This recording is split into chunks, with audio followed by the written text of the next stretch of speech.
Mas o que é o vendedor tradicional? No mundo de dados, o vendedor tradicional não pode ser essa visão nossa, antiga, do vendedor tradicional. Tem que ser outra visão. Acho que no Brasil, sobre esse produto de previdência e tal, quanto o vendedor ele tem que ser, a gente fala de venda consultiva, mas nesse caso você tem que ser um professor, né? Como você disse, cara, o seguro de vida a gente pensar só se eu morrer. Não, mas aí se eu tiver dinheiro eu não preciso. Não, mas aí tem que pagar a herança e tal.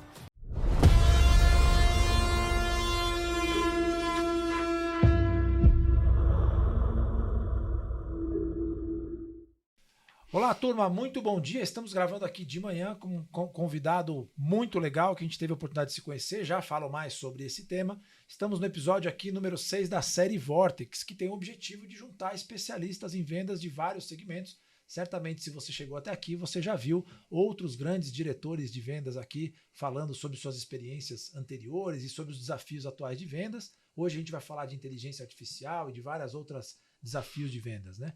Queria pedir para vocês me seguirem nas redes sociais, @Marcelo Charra, seguir também a Aceleração de Vendas, @Aceleração de Vendas, e não esquecer, claro, de curtir, compartilhar e ligar o sininho aí para você ser alertado sempre que um conteúdo novo for postado. Eu estou aqui com o Nuno Davi, que é um grande especialista em vendas e seguros, mais profundamente seguros, nos últimos recentes anos aí que a gente vai falar. Nós nos conhecemos por meio de um projeto que tivemos a oportunidade de fazer em comum e depois nos encontramos na Startse em um curso em que eu ministro a aula de vendas e ele estava lá também presente. Bom, Nuno, seja muito bem-vindo. Já te apresento aqui todas as suas credenciais desses outros anos. Muito obrigado pela sua presença. Marcelo, eu é que agradeço muito obrigado pelo convite e é um prazer voltar a te encontrar para podermos ter este papo. Maravilhoso, que bom. A gente chama pessoas muito especiais aqui e a gente tem sentido um pouco dessa reciprocidade quando a gente encontra essas pessoas no campo que compartilham a energia da venda, os desafios da venda, quando a gente encontra de novo num lugar que não é de trabalho, né? Que é pra gente bater papo, é mais legal. Mas vou apresentar o Nuno aqui, quem quiser seguir ele, a gente vai colocar aí na descrição, no LinkedIn, Nuno Davi. No final tem um D, então é Num, na verdade é Num. Num. N-U-N, Davi com D mudo no final. Boa. N-U-N, Davi com D no final, D mudo, vai estar na descrição do vídeo também, então siga ele no LinkedIn, é bastante ativo, coloca lá bastante posts bem interessantes, eu mesmo sempre acompanho. Bom, com mais de 25 anos de experiência na direção de empresas multinacionais e no setor de seguros, Nuno integra o Grupo MAG desde 2009, a gente já vai contar a história do grupo e de como é que o Nuno chegou no grupo.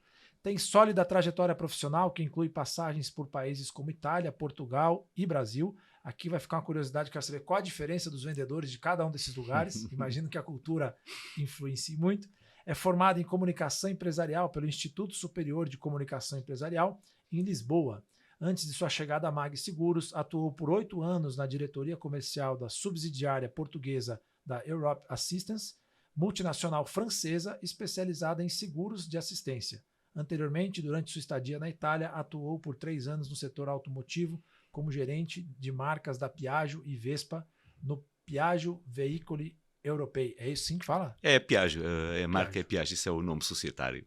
Maravilha, seja muito bem-vindo, Nuno. Muito obrigado de novo, Marcelo, prazer. Que coisa boa tê-lo aqui. A gente tem um papo sempre bastante leve aqui e o nosso objetivo é a gente conhecer as pessoas que estão aqui, porque são muitos... pessoas inspiram as pessoas que estão assistindo a gente, né? E a ideia era saber de você contar um pouco dessa trajetória tão ampla. E aí a gente fazendo algumas pausas para saber as peculiaridades de vendas. Então você trabalhou aqui Portugal, Brasil, Itália, mas uma empresa francesa, então tem um caldeirão de culturas. Como é que você começou a sua carreira, Nuno? Tu sabes que quando eu hoje ouço alguém ler o meu currículo, e não é uma coisa tão comum no dia-a-dia de uma pessoa, não é? E agora tu fizeste isso, eu próprio às vezes percebo o quanto é uma carreira com muita diversidade de acontecimentos e de contextos. Eu fiz marketing, o curso era um curso de gestão de marketing em Lisboa. E no final do curso de marketing, que se termina ali nos anos 90 em algum momento, e que tu estudas Kotler e estudas todas aquelas coisas que acontecem, tu percebes que tiveste acesso a um conteúdo super interessante, não é? Que pode fazer muita diferença, e naquele momento era realmente uma estratégia, um pilar importantíssimo de desenvolvimento das empresas. mas depois tu és jogado no mundo real. E eu saí da universidade convidado pelo meu tutor de tese de fim de curso para integrar a Piaggio em Portugal. E quando eu integrei a Piaggio em Portugal, eu recordo-me de uma conversa que ele me disse que, bom, então você vai ser responsável por esta parte do negócio e você é o responsável de vendas. Tem 3 vendedores e boa sorte. E eu tinha estudado marketing, não é? Eu tinha estudado Kotler. Como assim? Se você está à procura de um vendedor, porque é que foi contratar uma pessoa do marketing? Porque essa noção de vendedor, ela não reflete a realidade do que é o vendedor do futuro. Estávamos lá em 1990 e esse meu chefe foi um chefe que me marcou muito. E ele jogou-me na rua, no sentido de ir vender. Uhum. E eu comecei a visitar repetidamente as 83 concessionárias de motos que existiam em Portugal para entender a demanda do cliente, a demanda do concessionário, os problemas logísticos, as tendências do que estava a acontecer nesta região do país versus aquela região do país.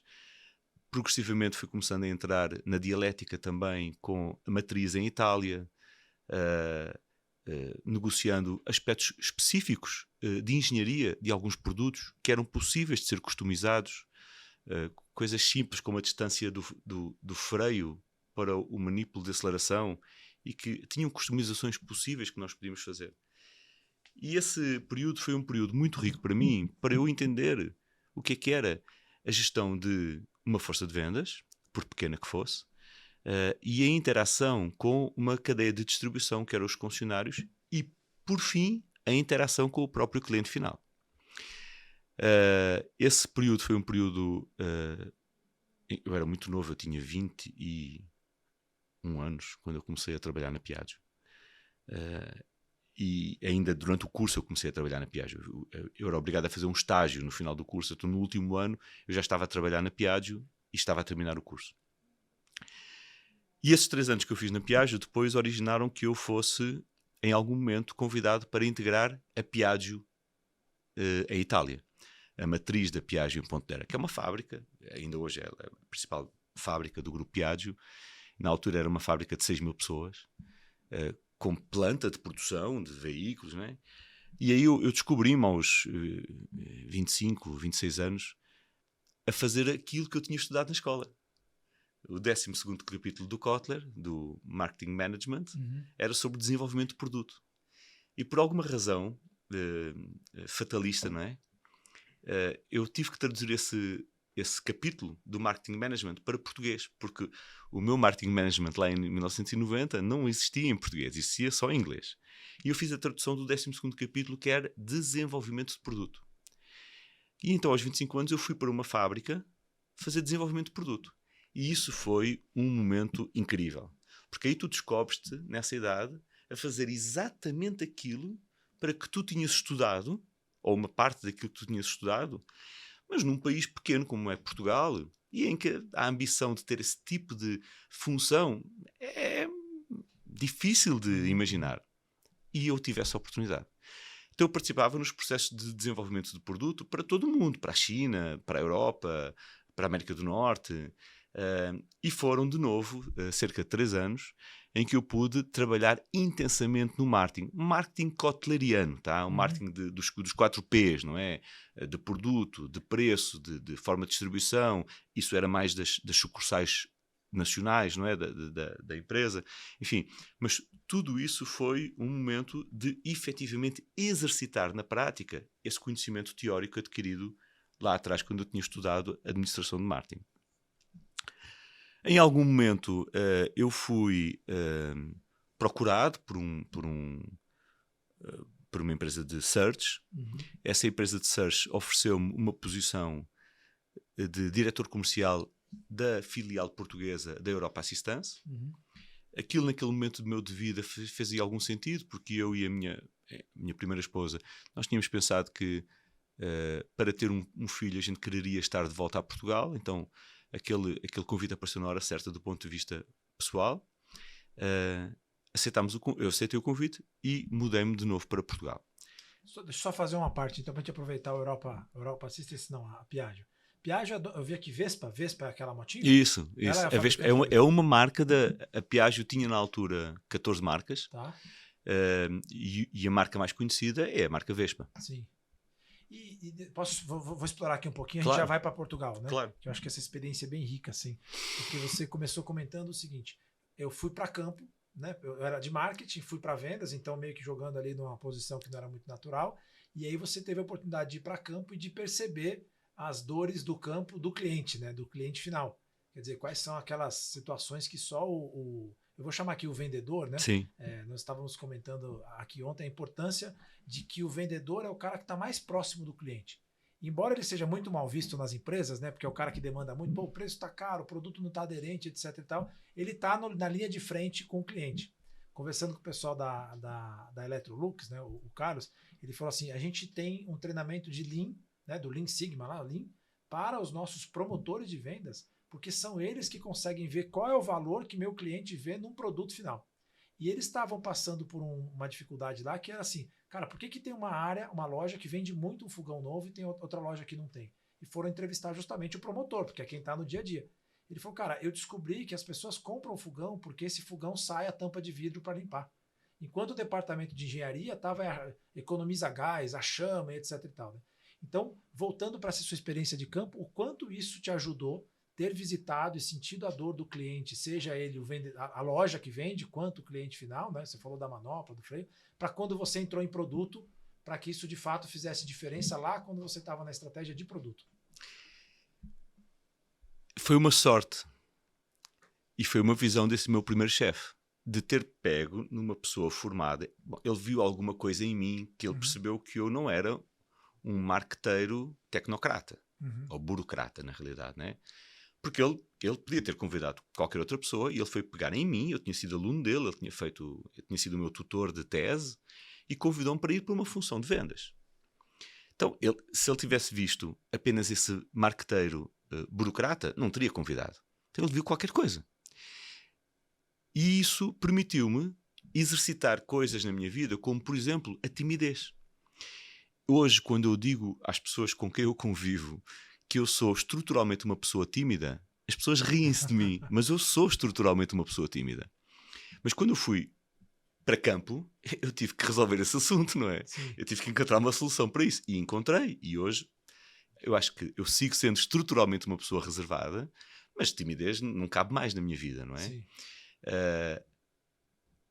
Essa capacidade que nós temos, e na empresa, na MAG, nós temos muita gente com esse talento, de trazer insumos qualificados para dentro de casa, vindos diretamente do campo e que permitem à matriz definir melhor táticas e às vezes até estratégias de direcionamento do negócio, é uma característica crucial num vendedor completo.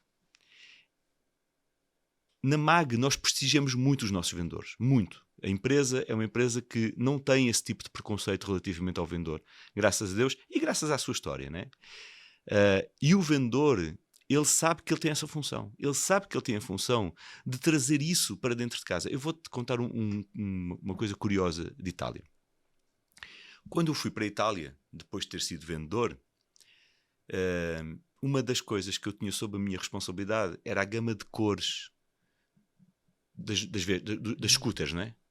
Eram 27 modelos de scooters e era uma gama de cores muito ampla, porque era a gama de cores do mundo inteiro. Ela era toda industrializada na fábrica de Pontedera, lá em Itália. Uma cor é uma coisa muito complicada do ponto de vista químico, tá? Porque a aplicação de uma cor num protótipo é uma coisa. Agora, a aplicação de uma cor num veículo que vai ser vendido e vai ser exposto à chuva, ao sol, ao tempo, e depois essa cor ela vai ser aplicada seja em superfícies de metal, seja em superfícies de borracha, seja em superfícies de plástico, e isso tem que, no tempo, manter uma certa homogeneidade. Então, do ponto de vista químico, o mesmo vermelho que tu vês numa scooter, aplicado num metal ou aplicado numa superfície de plástico, quimicamente é outra coisa. São dois produtos completamente diferentes. E têm que ser. porque a maneira como aquela cor vai perseverar no tempo, ela difere do metal em que ela é aplicada. Eu apaixonei por esse assunto das cores, não é? A gente ia nos grandes gabinetes de estilo, de design em Milão. Nossa, era um troço incrível, incrível. O cara dizia-nos com 3 anos de antecedência qual era a cor que ia vingar dali a 3 anos. E bateu sempre certo. Tá? Era um troço incrível, não é? Deixa eu fazer uma pergunta, sem te cortar seu raciocínio. Existe uma empresa, acho que é WSGN ou WSNG, alguma coisa assim, que ela diz essa previsão, né? Qual vai ser o animal que vai fazer sucesso daqui 2, 3 anos? E se você contou a história da cor, a minha pergunta é, será que essa cor é a que vai fazer sucesso ou é a que a grande massa construtora de tendências de Milão define que vai ser? Acho que é um misto das duas coisas, na realidade. Tá? Os designers têm essa capacidade, esses grandes centros de design e de estilo têm a capacidade de criar caminhos, indicar caminhos e meio que trazer semear a cor. Sim. Para que ela possa ser. Mas isso é o ponto que eu te vou levar. Bom, aí houve um ano que a gente foi lançar a gama de cores e nós lançámos a gama de cores em Roma. E o maior concessionário de Roma, um dos maiores concessionários da Piaggio em Itália, era um senhor, eu esqueci-me do nome dele, e ele chegou ao pé de mim e disse-me assim: doutor, este marrom novo, ele é maravilhoso, ele é muito bonito, ele é sensacional. O senhor gostou? Que bom e tal. Nós também gostamos muito e tal. Você vai encomendar muitas motos desta cor? Muito poucas. Como assim muito poucas? Doutor, esta moto, nesta cor, na vitrine da minha loja, vai ser um sucesso. Ela vai chamar imensa gente para dentro da loja. Mas depois o que eles vão comprar mesmo é branco, preto, cinza ou prata. Quando tu percebes estas pequenas coisas, que só quando tu estás na rua a falar com quem vende é que elas ficam claras para ti. Isso ajuda-te a direcionar o negócio de uma maneira muito mais clara. Vê bem, eu não estou a dizer que a gente não tem que ter o marrom. Agora, quando tu estás a fazer o planejamento depois, porque depois tem toda uma parte industrial complexíssima de provisionamento, estoque, planejamento de compras. Sim, amigão, que não te passe pela cabeça pôr 15% do teu mix de vendas naquele marrom. Põe lá 1,5%, 2%, porque a função dele não é vender. A função dele é gerar atração. Sim. Então tu tens nas forças de vendas vendedores que são talentosos ao ponto de perceber estas nuances do negócio. Quando tu tens esse tipo de profissional, tu tens que os acarinhar muito, porque eles vão te trazer um valor que vai para além da execução do processo de vendas. Ele vai influenciar diretamente o processo de planejamento tático e estratégico da tua empresa. Esse vendedor vale ouro. Muito bom, muito bom. E é isso mesmo, né? Se você precisa ter o diferente, mesmo sabendo que não vai vender. Porque se botar uma moto... Porque ele tem uma função. No processo de venda, ele tem uma função, que é gerar a atração. Mas o cara depois não tem coragem de comprar uma scooter marrom e andar com uma scooter marrom. E aí é o que tem um livro que fala dos gatilhos mentais, né? Que é de uma técnica de venda do Robert Cialdini, que fala isso, o gatilho da novidade. Você precisa ter, né? Eu sempre que eu perguntava sempre pro meu pai isso, né? Que eu era criança, eu via assim, uma concessionária e no carnaval tava cheio de balão colorido. No Natal com o Papai Noel. Eu falava, o que tem a ver, né? E aí ele falava isso, é só para chamar atenção. Mas eu não tinha entendido, né? Porque você passa todo dia na frente da concessionária, ela tem um layout só.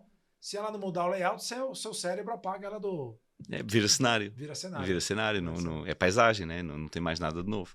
Bom, mas enfim, aí eu fui para Portugal, fui para a Europa Assistance. Eu passei de bens duradouros para serviços. É outra lógica de produto, outra lógica de venda. Claramente um business to business muito forte, enquanto que a Piaggio era um business to consumer, não é? Eu não falava com os usuários finais dos produtos de assistência. Eu falava com os contratantes, as companhias de seguros, os bancos, as emissoras de cartões de crédito, as montadoras de automóvel. Era com essas empresas que eu negociava. A gente atendia os usuários na Europa Assistance, não é? Mas a gente atendia no momento da verdade, da prestação do serviço, não é? Agora, a negociação era sempre com uma empresa, com um contratante, não é? Então isso foi uma outra experiência muito importante para mim, que me fez mudar muito da experiência anterior e que foi uma experiência muito interessante também. E ao final de 3 anos na Europa Assistance, aí eu fui convidado para mudar para a Europa Assistance Brasil. a minha primeira esposa era brasileira, e a minha última esposa também é brasileira, tá? E não há segunda, é a última, tá? Ah, coisa boa. Não há segunda, é a última esposa, é brasileira. E portanto, essa mudança para o Brasil, ela não era uma coisa assim tão traumática. Eu já tinha vindo ao Brasil algumas vezes, enfim, fazia a língua, mais ou menos. A língua não era um problema. Enfim, aceitei esse convite e vim para o Brasil. E isso foi em 2001. Eu tinha 28 anos. E vim para o Brasil, onde eu fiquei na Europa Assistance como superintendente comercial durante quase um ano, mas ao fim desse período, o acionista brasileiro da Europa Assistance Brasil, que era o grupo Icatu, ele próprio propôs que eu, que tinha sido enviado pelo acionista europeu, que fosse o diretor-geral. Então, ao fim de 11 meses, eu fui convidado para ser o diretor-geral. E eu fiquei um total de 8 anos. Isso com 28 anos? Isso com 28 anos. Caramba. Eu fiquei um total de 8 anos na Europa Assistance Brasil. Super jovem. Jovem, com essa experiência que eu tive a sorte de ter, não é? Intensa e diversa, e geograficamente diversa do ponto de vista das indústrias, dos públicos. Mas aí tive essa oportunidade de ficar na Europa Assistance. A Europa Assistance era uma empresa muito pequena quando eu cheguei ao Brasil. A gente faturava, sei lá, 10 milhões de reais por ano. Era muito pequena mesmo. Mas ao fim de 8 anos a gente tinha conseguido pôr a empresa a faturar 250 milhões de reais, 270 milhões de reais, no último ano que eu tive na Europa. E a operar com contas muito grandes, ao ponto de, em algum momento, ter sido necessário fazer uma mudança da estrutura da Europa Assistance no Brasil. A empresa operava no Rio de Janeiro. Para aquele tipo de indústria havia um benefício fiscal de ICMS no ABC Paulista. E nós acabámos mudando a empresa para Alphaville, muito por causa desse benefício fiscal que existia, que na realidade ainda existe. Agora, com a nova reforma tributária, essas coisas vão desaparecer quase de certeza.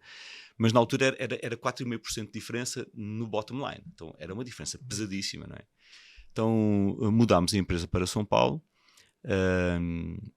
E nesse processo em que a gente foi fazendo evoluir a empresa, um dos meus clientes era a MAG. Era, então, Mongeral. Sim. Foi quando eu conheci o acionista brasileiro da MAG, a família Molina e a família Mota.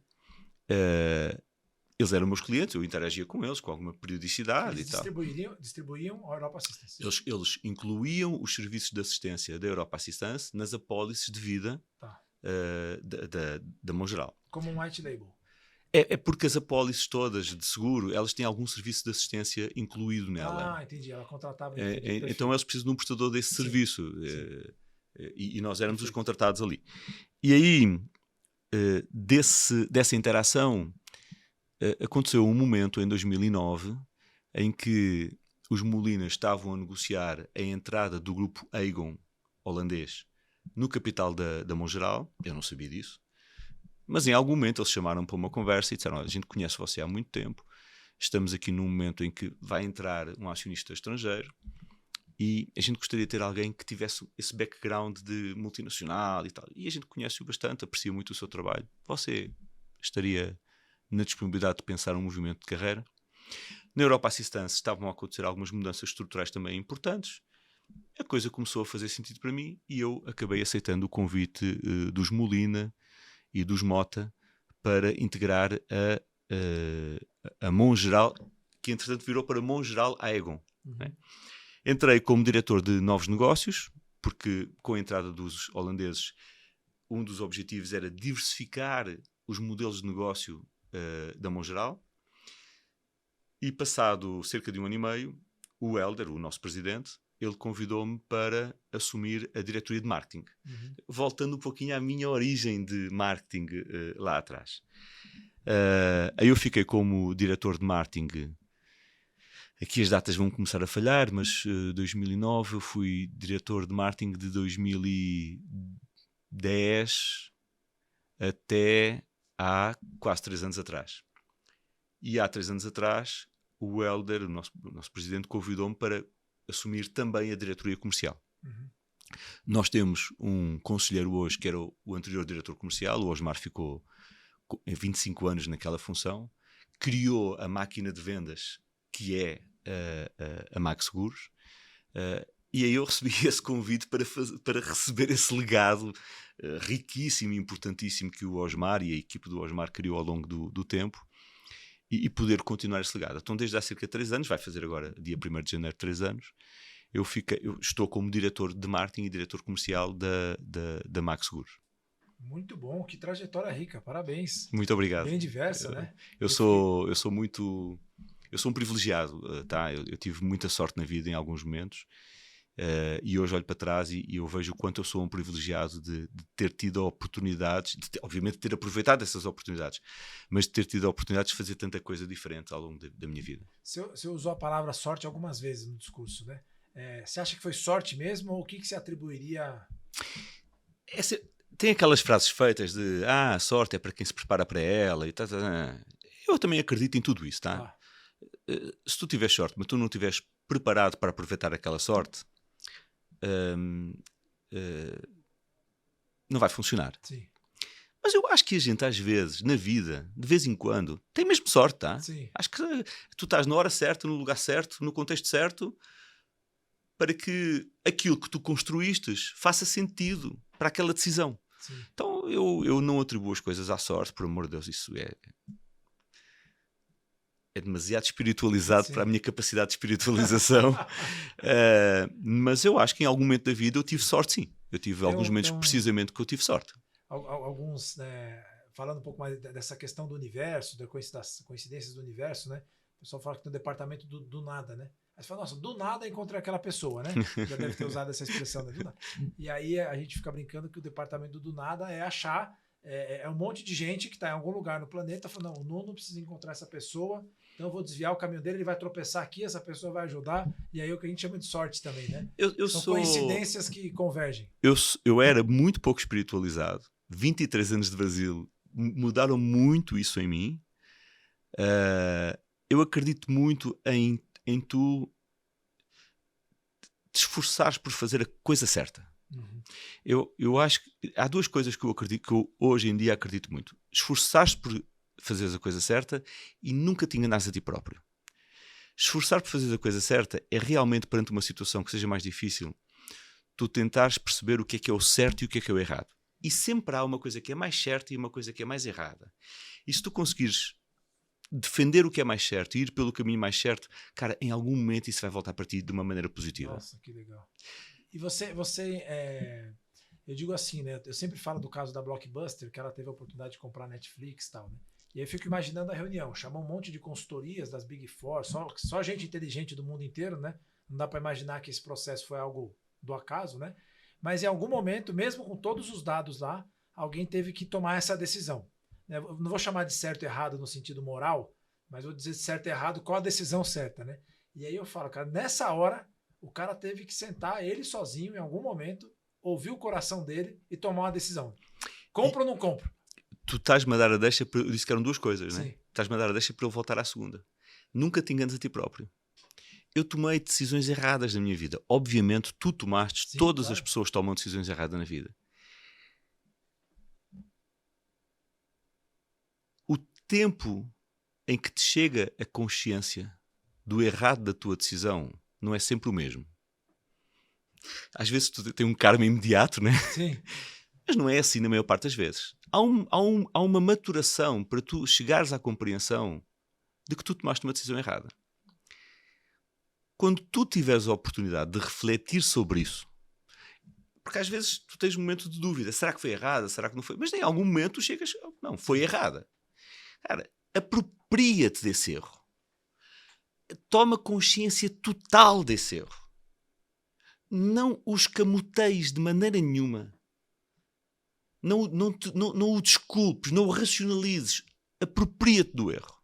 Essa apropriação do erro é o que vai fazer com que a tua cabeça se prepare, às vezes até de uma forma inconsciente, para que quando tu estás numa trilha, que é uma trilha que tem alguma similaridade com aquela outra que te levou àquele erro, tu te dotes de alguns alertas vermelhos. Olha, espera aí, isto não foi aquilo que aconteceu lá da outra vez? Não foi? Foi. Então não pode ser esta trilha. Então, tomada a consciência do erro, apropria-te do erro. Toma-o para ti, em toda a sua dimensão. Isso vai-te ajudar a encontrar paralelismos no futuro de, olha, espera aí, mas isto aqui foi o que aconteceu daquela vez que eu fiz aquele erro. Então não é por aqui. Então acho que essas duas coisas são coisas de verdade muito importantes, tá? Muito legal isso, assim, né? Eu gosto de treinar, né? Eu faço maratona e tudo mais. E aí no começo, né? Você vai correr um pouco mais rápido porque precisa, aí você machuca aqui, machuca ali, etc e tal. Que seriam talvez os erros, né? Ou os excessos, né? E aí eu fiz a minha primeira maratona em setembro agora, 22 de setembro, lá em Buenos Aires. Foi uma vitória boa. Eu tinha uma amiga que estava nessa maratona. Que estava lá? Sim. Que legal. E aí, quando o maior aprendizado, as pessoas perguntam: o que você aprendeu? Eu aprendi a treinar. Eu aprendi a perceber que, cara, eu errei aqui porque eu não acordei cedo para treinar. Então, amanhã, quando eu tiver em dúvida se eu vou acordar ou não, eu sei que quando eu não treinei foi pior. Então, acho que isso é muito legal que você trouxe de se apropriar do erro. Mas uma coisa que eu tive que ressignificar foi que esse erro, para mim, pesava muito. Ele trazia, ontem eu não treinei e tal, e ficava 1 dia, 2 dias. Então, eu acho que essa percepção do erro, apropriação, e se apropriar num lugar positivo, né? De dizer, cara, legal, eu sei agora porque eu errei antes. Né? E não trazer isso como uma pedra que você vai carregando para sempre. Né? Tudo na vida é equilíbrio. Eu faço o jejum intermitente porque com a vida que eu tenho de viagens semanais, se eu não tiver uma maneira de controlar o meu gosto por jantar e o meu gosto por sempre beber uma taça de vinho à noite, eu não consigo controlar a minha saúde, não é? E eu faço com muita facilidade jejum intermitente. Mas tem aquele dia que eu acordo e eu quero tomar café da manhã. Marcelo, sai da minha frente nesse dia, tá? O meu café da manhã é pão na chapa, com manteiga, é um prato de uma fruta gostosa, eventualmente um doce. Naquele dia que eu vou tomar café da manhã, eu tomo uma coisa bonita, tá? Que legal.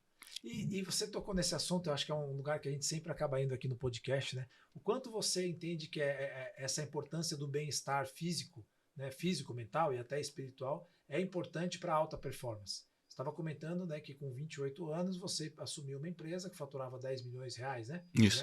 E foi para 270. Então, quer dizer, um crescimento exponencial fantástico, né? E conversando aqui, você também disse, se puder trazer um pouco da sua paixão por fazer exercício físico, só que não, né? Como é que você vê essa questão de cuidar do corpo e da mente para ter alta performance lá na vida profissional? Nós, na empresa, temos visto o mesmo fenómeno que está acontecendo no mercado de ser cada vez mais importante acompanhar a saúde mental dos colaboradores. Temos vários programas ativos sobre isso. E é cada vez mais importante tu tratares isso de uma forma sistematizada, organizada e intencional. Eu encontrei o meu equilíbrio, mas eu tenho 52 anos, uma estrada longa já, não é? Então a vida proporcionou-me também esse encontrar desse equilíbrio. O meu equilíbrio é um equilíbrio muito simples, tá? O meu equilíbrio faz de família. A coisa mais importante da minha vida é a minha família. Faz de um exercício físico que eu odeio fazer, mas que eu faço com total disciplina. Eu não malho menos do que raramente 3, quase sempre 4 vezes por semana, às vezes 5 ou 6, porque aquela semana proporcionou isso. Então, eu, podendo malhar, eu malho. Em São Paulo, onde eu moro, eu malho no Rio, onde é a matriz da MAG, e às vezes quando estou em viagem e eu percebo que eu vou ficar muitos dias, eu levo o equipamento e malho. E eu odeio malhar, tá? Mas se tu não fizeres isso, tu começas a criar desequilíbrio na tua vida. Então, a família, sem dúvida nenhuma, o exercício e a alimentação, tu és o que comes, e eu tenho alguns pequenos prazeres, como beber uma taça de vinho à noite todas as noites. É uma coisa portuguesa, né? É um equilíbrio. Coisa né? portuguesa. E o meu chefe diz, é engraçado porque eu nunca vi o Nuno ficar para lá do ponto. Mas é um desgraçado que toda a noite bebe uma taça de vinho. E realmente eu faço isso porque faz parte da minha dieta e faz parte da minha tradição portuguesa também, claro. Tá? E depois tu encontras uns momentos que são momentos só teus. Isso para mim é crucial. Eu preciso de uns momentos que eu estou sozinho comigo mesmo. E tenho uma esposa que percebe isso absolutamente. E quando percebe que eu entro na minha caixinha do nada e que eu fico ali na minha caixinha do nada a fazer nada com nada comigo mesmo, vendo vídeos do YouTube, sabes aqueles shows de talento, Sim. America's Got Talent, chorando, a ver o cara que é ovacionado pela plateia porque fez uma coisa absolutamente Sim. incrível e tal. Eu fico ali na minha caixinha do nada e eu regenero. Então cada um, não há uma receita, cada um faz à sua maneira. Há quem goste muito de esporte e pratica esporte e lá encontra o seu refúgio. Há quem goste muito de sair com amigos. Eu também gosto, mas eu vejo que para outras pessoas isso é mais importante ainda. Cada um encontra o seu equilíbrio, mas tem que encontrar. Sim. Podes ficar um momento da tua vida fora do desequilíbrio? Podes. Acontece a todos. Aqueles 2 meses mais importantes de trabalho, aquele período mais difícil. Podes. Mas até para que tu possas ter esse momento de desequilíbrio, tu tens de ter tido um momento de equilíbrio que te prepara para esse período em que, por razões que tu não consegues controlar tão bem, não consegues ter uma vida tão equilibrada. Mas depois tens que voltar. Sim. Se não fizeres isso, vais comprometer a tua qualidade de vida de uma maneira que pode ser muito séria. Sim. Pô, muito legal ver esses lugares assim, né?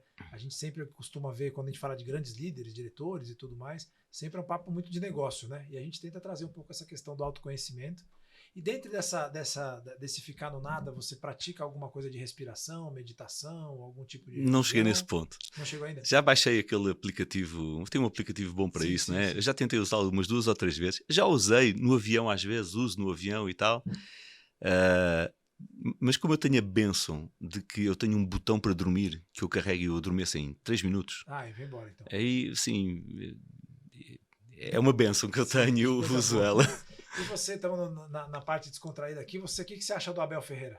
Você acompanha futebol? Vê bem, acompanho futebol. Nós temos uma escola importante hoje de treinadores em Portugal, tá? O Abel chegou aqui no Brasil numa trajetória que era uma trajetória que não era nem a de um treinador consagrado, como o Jesus chegou no Flamengo, né? Ele não estava ainda nessa fase. Mas o que eu percebo que esses treinadores portugueses, e nem todos deram certo, tá? Porque depois do Jesus e do Abel houve uma moda do treinador português, né? E naturalmente quando nasce a moda vem uns que também não são assim tão bons. Não vamos fazer nomes, mas eu lembro-me rapidamente dos 3 ou 4, tá? Mas vieram outros muito bons. O que eu percebo que esses meus conterrâneos trouxeram que fez a diferença é a questão da disciplina e do processo. Eu percebo isso muito no Abel, eu percebi isso muito também no Jesus, apesar de ele ser um líder com um caráter um pouquinho mais de emoção. Mas o próprio Abel tem essa questão da emoção. Quando tu começas a ficar muito tecnocrático e tu não percebes que tu estás a lidar com pessoas, tu perdes a mão na liderança de uma equipe, tá? Então, de novo, equilíbrio, né? Agora, o que eu percebo que eles trazem é um processo e uma disciplina. Um processo e uma disciplina. Se tu fores ver esses treinadores portugueses todos e se tu fores interessar-te um pouquinho mais, e eu por curiosidade acabei fazendo isso, né? É um processo e uma disciplina. Aquilo tem que ser feito daquela maneira e repetido daquela maneira. Eu acho que isso é uma diferença importante que eles trouxeram. E você entende que isso, olhando para Brasil e Portugal, é uma questão cultural? Ou é mais específico desses indivíduos, assim? Porque me parece que, né, a leitura que eu tenho, na Europa as coisas são mais longevas, quer dizer, tem esse tempo para esperar o processo maturar, né? A gente estava falando dos vinhos, etc. No Brasil é tudo meio capotando e nos Estados Unidos é tudo para ontem. Então como é que você vê essa questão cultural nesse processo? Que pergunta difícil essa aí, hein? Vamos lá ver se eu consigo dizer alguma coisa útil. Né? Há 23 anos, quando eu cheguei ao Brasil, eu comprava vinho chileno e argentino porque os vinhos europeus eram muito mais caros e eu descobri os vinhos chilenos e argentinos e descobri que tinha vinho ótimo à disposição. Depois descobri os espumantes brasileiros. Cara, como assim? São vinhos do topo da qualidade dos espumantes mundiais. Com o passar do tempo, os brancos brasileiros começaram a melhorar muito. E hoje em dia, lá em casa, metade do que eu tenho pronto para beber de brancos é brasileiro. Desde que foi desenvolvido aquele conceito da dupla poda, da vindima de inverno, tu deslocalizaste a produção de vinho do sul do país para outros centros de produção importantes hoje, no interior de São Paulo, sul de Minas, Pernambuco, Bahia, onde, pela questão climatérica, tu tiveste que fazer essa colheita de inverno com o conceito da dupla poda. Eu acho que isso fez com que tu saísses de um conceito muito tradicional de produção, muito europeu, que é aquele aplicado no sul, e tivesses que usar tecnologia e conhecimento para dominar um pouquinho melhor essa tecnologia muito complicada que é a do vinho. Eu estou-te a dizer isto porque eu recuso absolutamente o estereótipo de que o brasileiro é menos disciplinado, o brasileiro é menos organizado, é menos perseverante. Eu não tenho essa experiência em 23 anos de Brasil. Os contextos, às vezes, eles não promovem isso em ti ou nas tuas equipes. Porque tu tens milhentas empresas brasileiras que são exemplos mundiais no que elas fazem.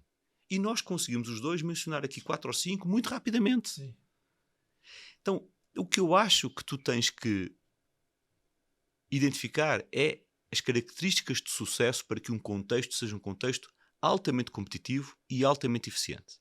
Quando tu fazes isso, tu sais do estereótipo, o brasileiro versus o europeu, o brasileiro versus o americano, e entras naquilo que te serve e que te atende, que é perceber o contexto em que tu operas. E aí tu vais encontrar coisas que funcionam melhor, coisas que funcionam pior e tal. Mas são os contextos que servem. Sou muito avesso a carimbar as coisas de uma maneira generalista. Não gosto muito disso, tá? E eu acho que no Brasil há alguns contextos que são contextos menos privilegiados. Eu estou a responder, eu dei uma volta grande para responder à tua pergunta, tá? O futebol. O futebol brasileiro, se tu olhares para os últimos 20 anos, ele teve muita dificuldade, e há várias razões, tá? Teve relacionadas com a disponibilidade de recursos financeiros, a qualidade da gestão, a regulamentação que existe do futebol brasileiro. Ele teve muita dificuldade de acompanhar o desenvolvimento que aconteceu na Europa. Tu na Europa, se tu não entregares um balanço em que a tua empresa, clube de futebol, ela é uma empresa economicamente saudável, tu vais ter consequências concretas na contratação de jogadores, na participação em competições europeias, e isso não é conversa, já aconteceu com grandes clubes europeus. Nada disso foi feito no Brasil. E isso foi deixando o Brasil para trás, para trás, para trás. E foi criando um gap de contexto nessa indústria do futebol. Então, quando tu de repente descobres que tu tens profissionais disponíveis que passaram por essa maturação, cresceram em contextos muito mais organizados e que quando trazidos para cá conseguem fazer a diferença, tu percebes que a diferença não é uma coisa generalizada do país, mas é uma coisa de contexto. Porque em outros contextos, quem dá cartas no mundo são as empresas brasileiras. Sim. E de novo, conseguimos nomear aqui rapidamente 4 ou 5 que são exemplos seguidos mundialmente. Então eu acredito em contextos e não em generalizações. Muito bom. Bom você trazer isso, né? Porque tem uma frase que a gente sempre usa no Brasil que é a síndrome de vira-lata, né? Sim. Que é uma questão um pouco de... Não aceito. Legal. Pô, que bom não ouvir aceito, isso. Não aceito. Isso. Muito bom. Vamos migrar aqui para a sua especialidade, né? Você é especialista em previdência, né? Eu sei que você publica lá no LinkedIn várias coisas sobre previdência. E a previdência no Brasil, especialmente a pública, é uma dor grande, né? Do governo. Mas fala um pouquinho para a gente desse lugar da previdência. Você comentou também que a questão de seguro de vida e talvez esse pensamento de longevidade não é um pensamento ainda muito presente aqui. Né? Quer dizer, as pessoas ainda têm que vender a previdência para a pessoa e não é ela que compra, né? O seguro do carro já me parece que as pessoas já entendem, né? E aí o cara segura o carro, mas não segura a vida dele. Eu sempre gosto do exemplo, quando eu conversei um pouquinho com pessoas sobre isso, você tem um cara que é dentista, que gosta de jogar de futebol no final de semana, e o cara vai lá e quebra o dedo. E aí fica 15 dias sem poder praticar a profissão dele, né? E não tem o seguro, mas o seguro do carro dele está feito, né? Como é que você vê essa visão sobre a previdência, o seguro de vida, enfim? Muito obrigado pela frase que eu sou um especialista em previdência. Legal. Eu vou-te dizer que eu sou muito mais um apaixonado do que um especialista. A MAG é uma empresa com um conhecimento tão profundo sobre a questão da previdência e eu tenho tantos colegas que são muito mais dominadores desse assunto, que quando tu dizes que eu sou um especialista em previdência, eu sinto-me lisonjeado, mas eu ainda não sou um especialista em previdência. Eu sou um apaixonado por este assunto porque eu acho que ele é um enorme problema da sociedade brasileira. Vamos ser claros, não apenas da sociedade brasileira, de vários países no mundo, ele é um desafio muito importante, mas nós aqui no Brasil estamos a viver um contexto muito agressivo relativamente a esse assunto. Porque há 23 anos, quando eu cheguei ao Brasil, o Brasil era jovem. E havia uma coisa que estava a começar a acontecer no Brasil, que era o bónus demográfico. Que era uma situação em que tu tinhas uma quantidade muito grande da tua pirâmide etária, que era jovem, e que, portanto, contribuía ativamente para o sistema previdenciário público, fazendo com que ele fosse altamente sustentável. Acontece que a velocidade em que o Brasil está a envelhecer é inédita no mundo. Por duas razões. Porque nós estamos a aumentar a nossa longevidade todos os anos, não aumentamos em 2021 por causa da pandemia. Por fator absolutamente... Mundo ou Brasil? O mundo, Tá. o mundo teve esse 2021 teve um dente. Tá. Só que o ritmo em que o Brasil está a envelhecer é inédito no mundo. Nenhum país ocidental envelheceu quando os países ocidentais envelheceram, lá nos anos 60, 70, 80, ao ritmo que o Brasil está... Por quê? Eu não te sei explicar. Ou seja, estão nascendo menos pessoas do que Então, tem mais aí tu pessoas. tens, é uma equação feita de longevidade e de taxa de natalidade. Sim. Tu, por um lado, tens uma taxa de natalidade que já está abaixo da reposição. A reposição é 2.1, tá? Já está abaixo da reposição há uns 6 ou 7 anos. Que nós estamos, acho que estamos agora em 1.8 ou 1.7, se não me engano. Eu não me recordo agora de fato. Mas estamos abaixo da reposição já há bastante tempo. E, por outro lado, tu tens a população a viver cada vez mais. Por causa dos cuidados de saúde, por causa da tomada de consciência de viver com mais qualidade, de tomar mais atenção às questões de alimentação e tudo mais. Então, quando tu juntas esses dois fatores e tu transformas isso numa conta atuarial de projeção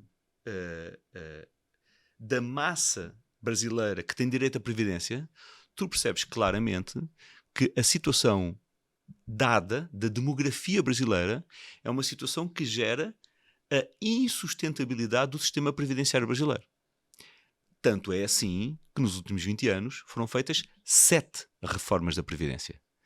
Foram reformas paramétricas, mudando os parâmetros de concessão do benefício de pensão.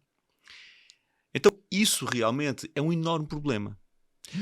Hoje, 43% da arrecadação do Brasil vai para o sistema de previdência social. Vê bem, 43% da arrecadação. É dinheiro que, se não fosse para aí, iria para estrutura, infraestrutura, investimento em inovação, uma quantidade de coisas que precisam desse dinheiro muito num país como o Brasil. Sim. Bom, mas então o que tu estás a dizer é que as pessoas não têm que ter direito à sua pensão. Claro que as pessoas têm que ter direito à sua pensão. É imoral que as pessoas não tenham direito à sua pensão.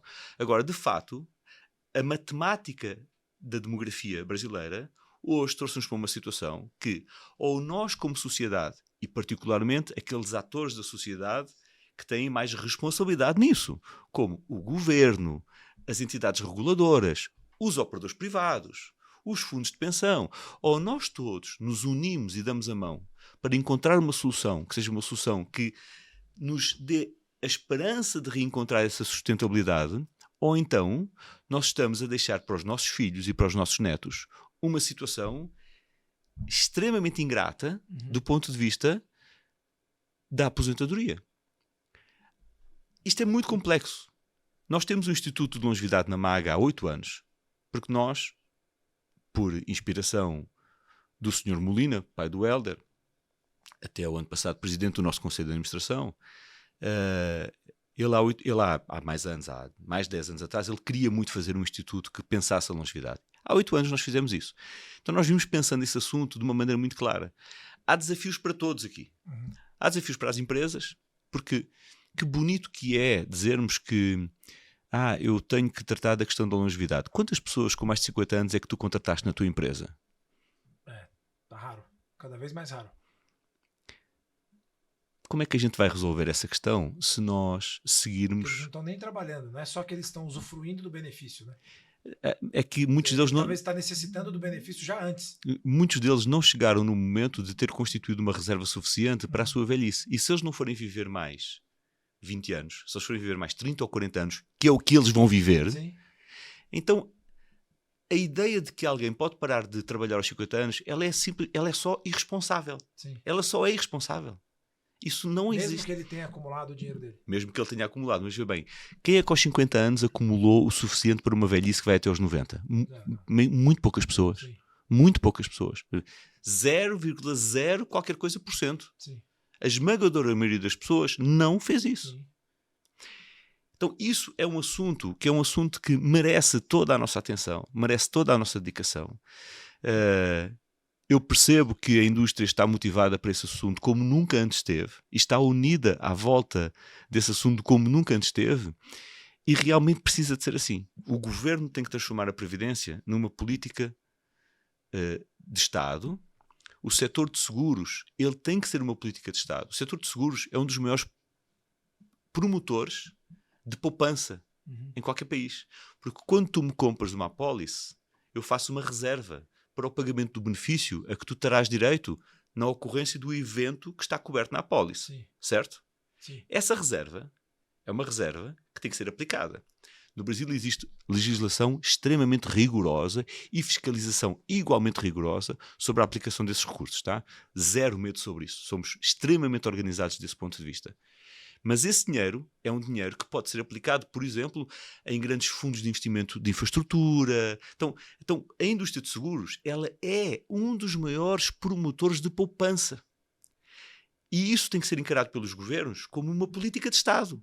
A promoção da indústria de seguro, ela não traz apenas securitização para a sociedade e para as famílias, mas ela traz um instrumento de poupança estrutural que depois se reflete em investimentos de Estado. Caramba. Esse tipo de coisas que eu te estou a dizer e tu estás a reagir com alguma surpresa, porque naturalmente tu nunca tinhas realizado este assunto. Ele tem que ganhar mais conhecimento na sociedade e nos nossos governantes, para que nós tenhamos efetivamente uma estratégia consistente de promoção da poupança. Fala-se muito de educação financeira. E adoro-me fazer essa pergunta. E tal, o que é que a MAC faz sobre educação financeira? 1000 coisas, tá? Temos 1000 coisas que a gente faz sobre educação financeira e vamos ser sinceros, não apenas nós. A indústria de seguros é extremamente ativa, tá? Todos os meus congêneres têm coisas incríveis que eles fazem sobre educação financeira. Mas como é que tu podes falar de educação financeira numa sociedade que tem produtos de crédito como o crédito rotativo no cartão de crédito? É desleal, né? Você ensina o cara a não gastar, ao mesmo tempo você dá para ele a ferramenta para ele gastar. E promoves a utilização desse crédito absolutamente perverso. Sim. Aí tu chegas numa situação em que tu descobres que tem pessoas que pagam uma refeição com cartão de crédito. E é muito fácil alguém me dizer assim: Nuno, então, mas tu estás a dizer que as pessoas não podem usar o cartão de crédito para se alimentarem? Por amor de Deus, não é nada disso que eu estou a dizer. Isso é só um aproveitamento demagógico da frase que eu tenho sobre isso. O que nós não podemos ter são instrumentos que ativamente promovem a deseducação financeira. O acesso que tu tens a crédito hoje em alguns instrumentos é perverso para a educação financeira. Sim. Nós tivemos o Presidente do Banco Central este ano, ele falou disso e introduziu uma regra, que é a de que o crédito, eu vou tentar não dizer um disparate, o valor total de juros não pode ser superior ao valor do bem que foi comprado no espaço de 12 meses. Que já é um absurdo. Né? Tiraste-me as palavras da boca. Bem, porque isso era possível. Isso era possível. Então, compraste uma coisa que custou 120 dinheiros. E ao fim do ano, pagaste mais 120 dinheiros só de juros por uma coisa que tinha um custo original de 120 dinheiros. Pagaste 240 dinheiros. E ele estabeleceu esse limite. E aí isso faz-te pensar, mas é sério que isso é possível? Era possível muito pior. Sim, muito pior. Era possível muito você tem pior. 8, 9 ao mês, né? Então, como é que a gente pode falar de educação financeira quando nós seguimos tendo na mão de todo e qualquer cidadão instrumentos perversos de deseducação financeira que são cuja utilização é promovida junto às pessoas? Então, esta questão da previdência é uma questão muito ampla, muito complexa, que precisa de uma união muito grande de todos os atores da sociedade, mas que eu percebo que essa união está a acontecer e que essa preocupação está a ganhar maturidade, até porque quando a nossa última reforma de Previdência foi aprovada no início do governo de Bolsonaro, ela foi efetivamente muito discutida no governo Temer. Isso despoltou um processo de discussão da Previdência na sociedade. Tu ouves falar de Previdência como nunca ouvias falar antes. Na televisão, nos jornais, na internet, nas redes sociais, fala-se hoje de Previdência. A Previdência é como o agro. Ela está a virar pop. Sim, sim. E ela tem que virar pop. Sim. Ela tem que virar pop. Porque é um problema para nós e é um problema para os nossos filhos e para os filhos deles. E como é que você vê quer dizer, uma questão de fato estrutural? Você trouxe uma leitura que realmente eu não tinha. E como é que você vê o desafio, né? A gente falou aqui logo no começo que é um produto que a pessoa não compra, tem que vender. Qual que é o desafio desse vendedor que está lá na ponta, que tem que explicar para o cara que tem um grau de consciência sobre previdência muito baixo ainda, de modo geral. Então, ele tem que, olhando para a jornada do cliente, né, que ele tem que tomar consciência de uma dor, pensa nas possíveis soluções, toma a decisão dele, etc e tal. Qual o desafio desse vendedor para colocar esse cara nesse lugar? É engraçado porque tu, sem que eu tenha falado isso contigo, tu estás a adotar um conceito de previdência que é aquele que nós todos aprendemos pela mão do Sr. Molina, não é? Do nosso grande mentor na empresa. Porque tipicamente, quando se fala de previdência, tu estás a falar apenas dos produtos de acumulação. Sim. E é um erro isso. O Sr. Molina ensinou-nos, a todos nós lá atrás, que previdência é ser previdente. E ser previdente tem a ver com tu te preparares para alguns riscos sociais a que todos nós estamos expostos. O da sobrevivência, que é aquilo para que serve a tua reserva acumulada de dinheiro para poder face à sobrevivência, é apenas um. Tá. Tu achas que vais viver até aos 75, até aos 80 anos, mas e se viveres até aos 90? Então há um risco, Sim. que é o da tua sobrevivência ser maior do que aquilo que tu imaginaste que ia ser. Mas ser previdente não é olhar apenas para esse risco. O outro risco, muito óbvio, é o da morte prematura. Tu és casado? Sim. Tens filhos? Sim. Maravilha. A pergunta que qualquer agente norte-americano faz quando chega na casa de um prospect às 6 da tarde é convidado para entrar na casa desse prospect, para sentar na mesa da sala da entrada, aquela mesa baixinha, não é? Sim. Oferece-lhe um copinho de água, não é? E esse agente depois dar bom dia, boa tarde, ele diz assim: o que é que vai acontecer à sua família caso você lhes falte? Essa pergunta, se fosse feita no Brasil antes da pandemia por algum corretor nosso, a probabilidade que ele tinha de ser chutado a pontapé para fora da casa do prospect era enorme. Sim. E aí a pandemia, essa enorme tragédia que ceifou mais de 800 mil vidas no Brasil, ela trouxe uma tomada de consciência relativamente à necessidade de ser previdente. E, de fato, mudou a percepção, acelerou a mudança de percepção que já vinha acontecendo na sociedade brasileira relativamente à necessidade da proteção financeira. Então, é óbvio que enquanto tu não chegastes num momento de património em que tu já salvaguardaste a situação futura da tua família, tu precisas de uma cobertura de risco para a eventualidade de uma morte prematura, em que o provedor da casa, que pode ser tu, pode ser a tua esposa, podem ser os dois, possa faltar. E depois há um risco ainda mais perverso, que é o da invalidez. Porque quando tu morres, tu deixas de ser provedor. Mas quando tu ficas inválido, tu deixas de ser provedor e passas a ser originador de gastos. Que já é uma vertente do risco.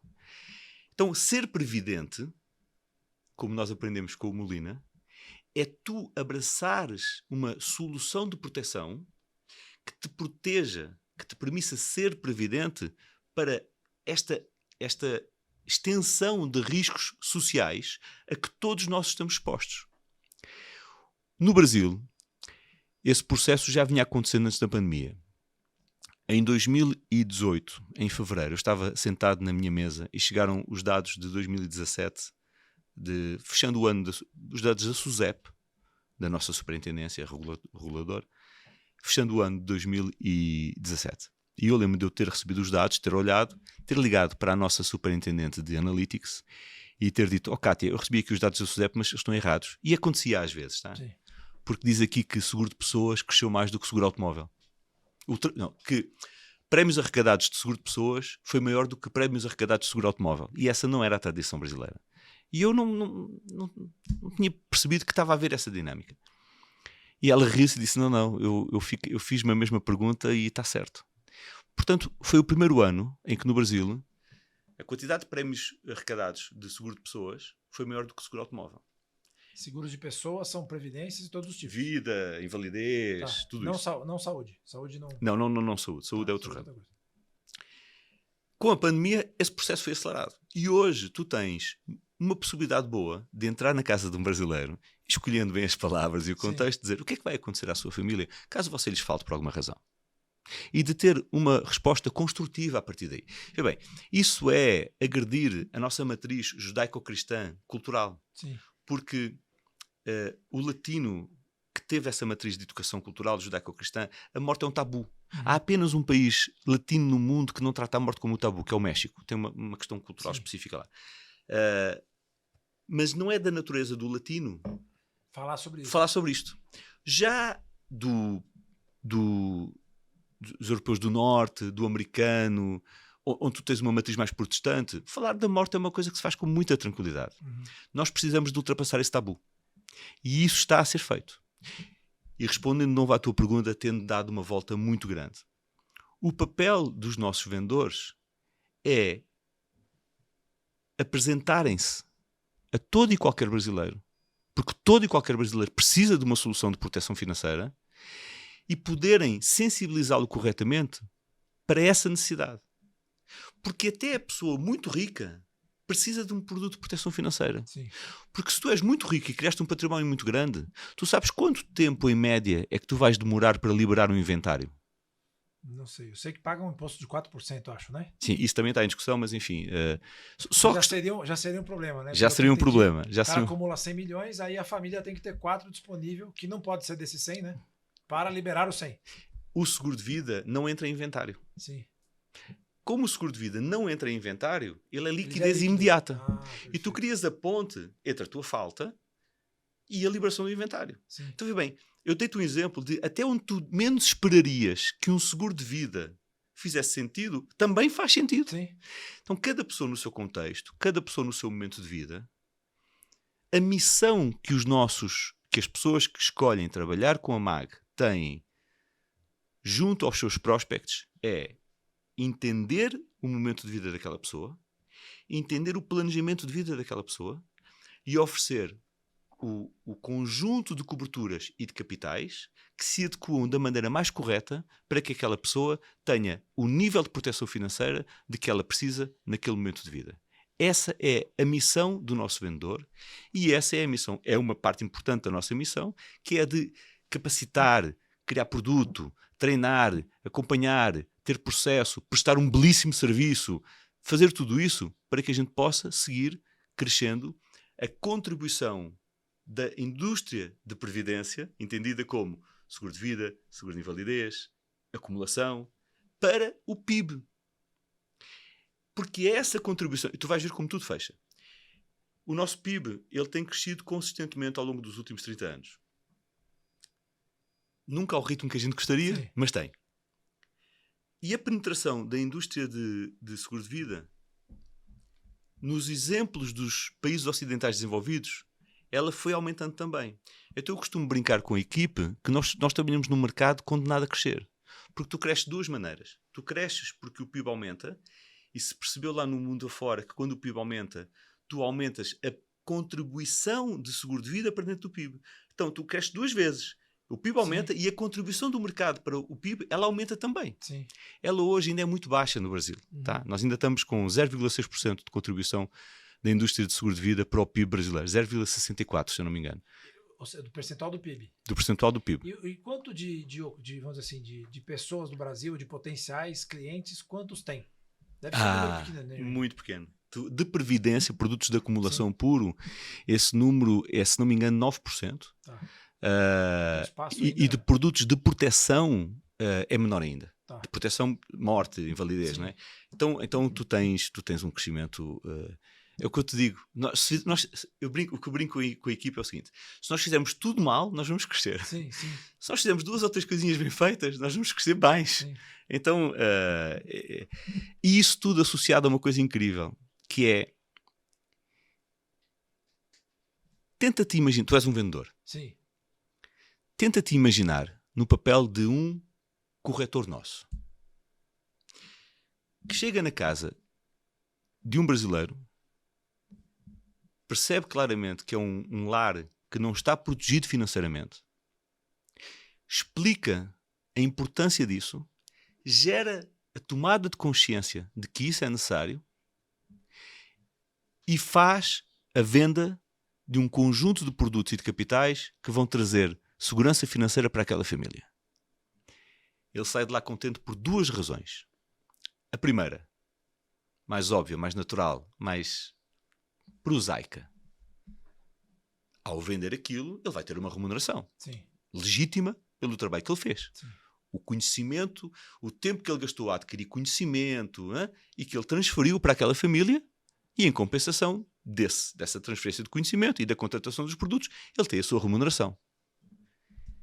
E a satisfação pessoal com que um ser humano sai de um processo em que se consegue revelar tão importante para aquela família.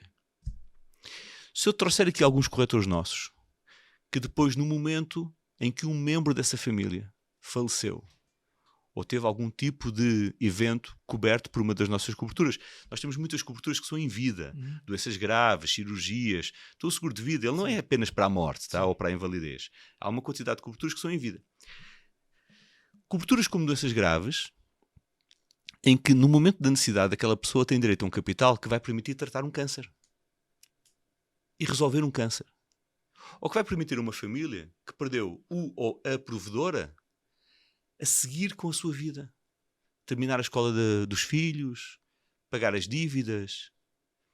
São momentos de uma relevância e criam um nível de responsabilização junto de um corretor de seguros de vida que lhes dão a clara noção da importância que eles têm para a sociedade. Do quanto o propósito daquilo com que nós trabalhamos é enormemente relevante e importante.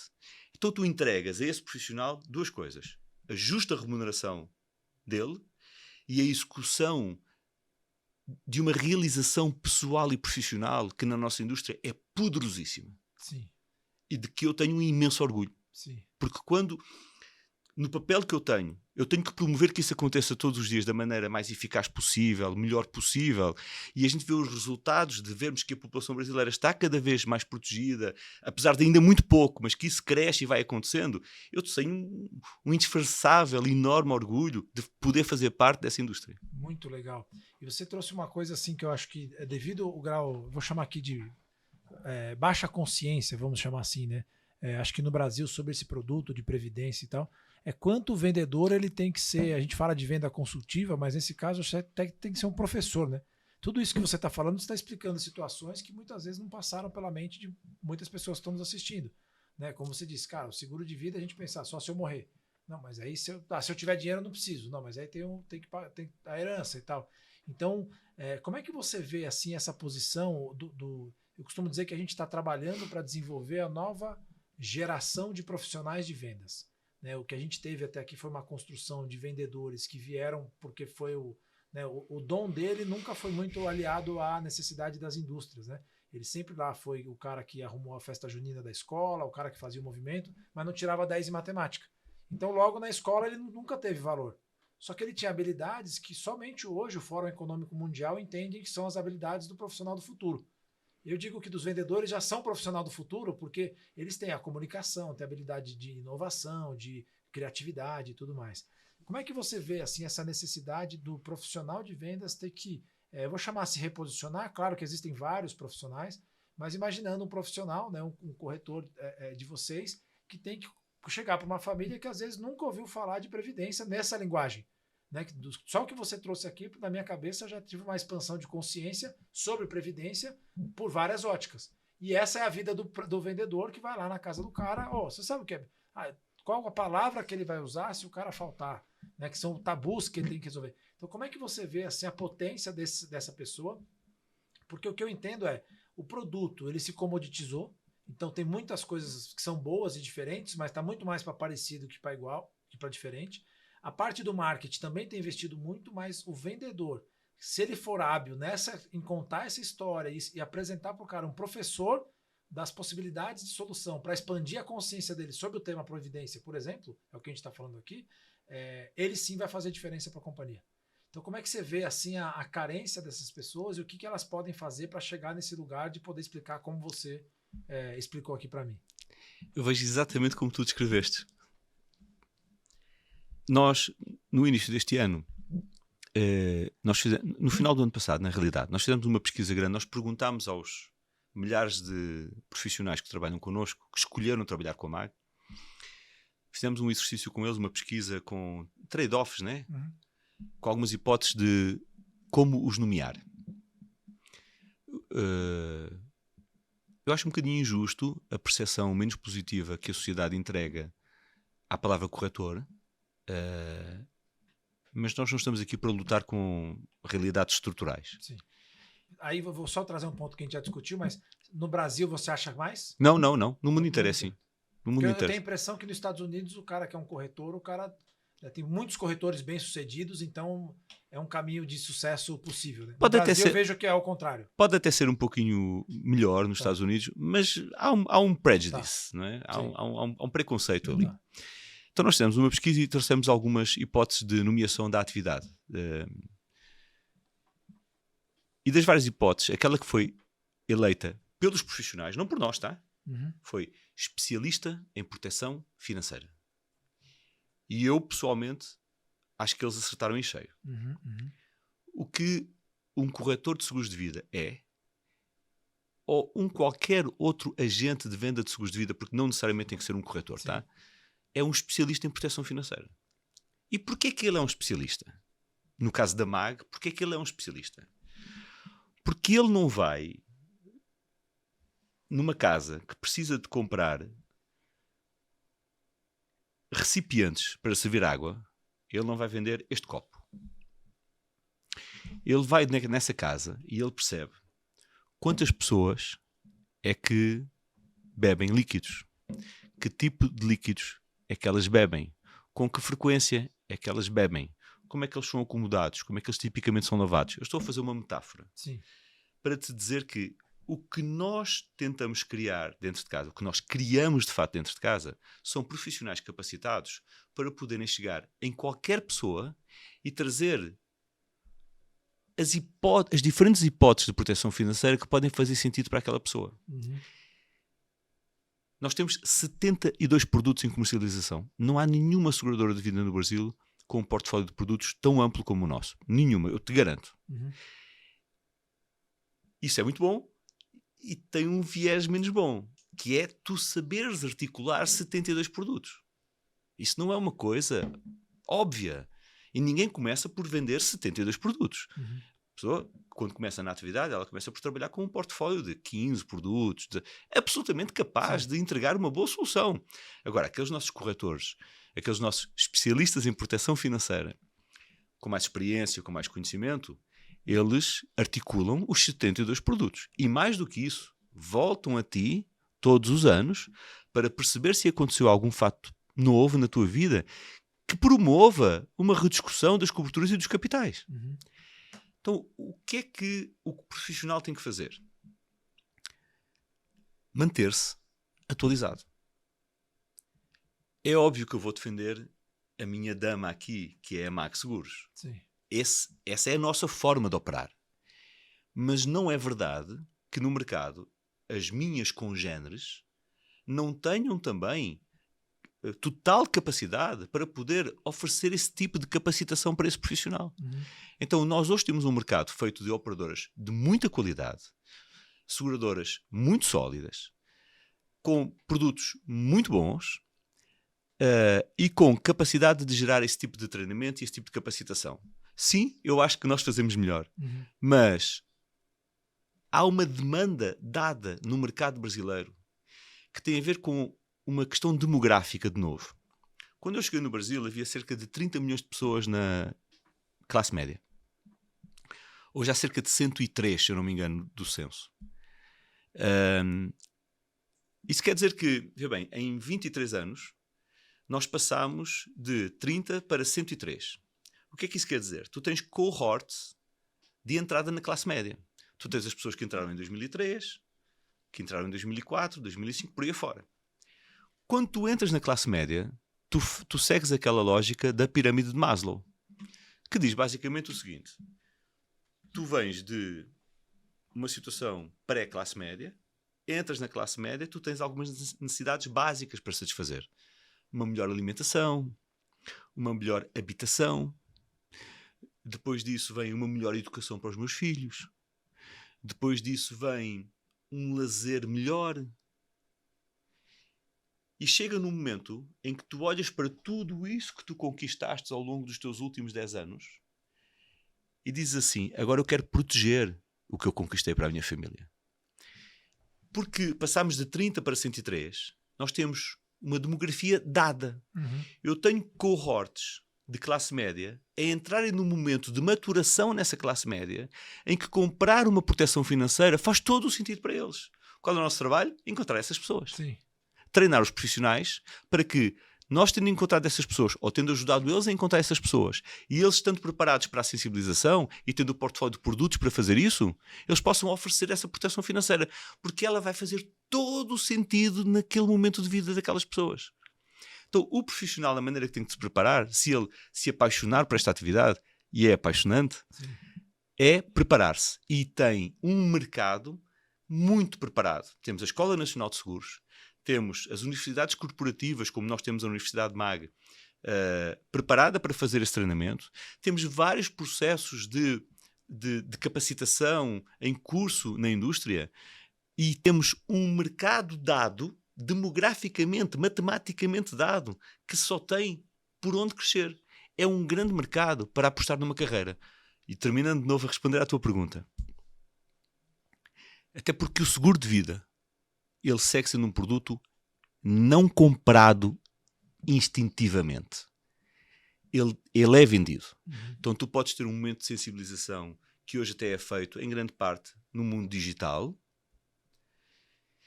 mas aquele momento que é o momento da conversão, ele precisa de um agente humano. Às vezes não tem nem que ser presencial, tá? Nós temos hoje muitas vendas nossas que são feitas remotamente, mas o agente humano, ele precisa de criar esse momento de tomada, não é de criar, de ativar essa tomada de consciência que foi crescendo dentro da pessoa, mas que esse profissional consegue ativar para que a pessoa diga: entendi, eu realmente preciso disto. Muito bom. E falando do ponto de vista, né, a gente acabou não trazendo isso ainda, mas acho que é o momento oportuno, né? Essa questão que você comentou da MAG, é uma empresa que tem a inovação como veia, né? Você teve a oportunidade de estar na Singularity University há 12 anos, pelo que a gente comentou. Queria que você trouxesse um pouquinho dessa experiência, assim, né? E aí aterrissasse, eu não sei se a inteligência artificial veio de lá ou não, mas contasse um pouquinho dessa experiência de inovação no mercado, vamos dizer assim, talvez um pouco tradicional, né? Ou seja, que as pessoas ainda não conhecem a demanda, e como é que conecta toda essa questão de inovação, inteligência artificial nesse mercado de previdência, de seguros, enfim. Deixa eu te contar um episódio caricato Legal. sobre isso aí. A Aegon, ela tinha uma parceria com a Singularity. A Aegon, o nosso acionista holandês, né? E houve lá e customizou um curso só para lideranças do grupo Aegon mundo afora. E no Brasil chamou o nosso presidente, o Hélder, e o Hélder chamou-me a mim para eu ir com ele. E nós fomos para o campus da Singularity na NASA. Era na NASA esse campus. O primeiro campus da Singularity era dentro da NASA, em São José, na Califórnia. E eram 3 dias de curso. Eram 63 lideranças do Grupo Egon a nível mundial. E eu lembro que ao fim do primeiro dia, gente do mundo inteiro, Califórnia, ia ter um jantar corporativo, um dia inteiro de evento. Normalmente... Ia ter vinho, ia ter cerveja, ia ter comida boa, não é? Esse final do dia tu encontras amigos do mundo inteiro e tal. Tipicamente tu entras no ônibus depois do dia e tem aquela festa e tal. Silêncio total e absoluto. Todo mundo em choque. Todo mundo em choque. Ouvia-se o ar-condicionado do ônibus. E o pessoal soltou-se e tal, jantou e tal. Segundo dia, igual. Terceiro dia, à hora do almoço, eu e o Hélder fomos para o aeroporto, em São José. E nós fomos os dois calados. E eu lembro que nós estávamos a comer um cachorro quente no aeroporto. E a gente vai conseguir saber a data precisa disso, porque foi o dia em que o Papa foi fumo branco na Capela Sistina, né? Que o Papa foi escolhido. E nós olhámos, estávamos no aeroporto, não é? De repente apareceu a notícia. O novo Papa é o argentino, e nós olhámos, brincadeira estúpida, sem graça nenhuma, mas não, sem problema. Olhámos um para o outro, pô, a gente já passou aqui 3 dias a perceber que a gente está a fazer tudo errado, e agora o Papa é argentino, cara. Eu adoro a Argentina, que fica bem claro, tá? Cara, assim, aquilo foi uma quebra de paradigma. O Hélder ele é de formação, ele é engenheiro eletrónico, então ele já tem um momento um bocadinho virado para a tecnologia, não é? E eu lembro que a partir dali ele começou, e eu tentei ajudá-lo da melhor maneira que eu consegui, a operar uma mudança cultural da empresa para que a empresa abraçasse a inovação.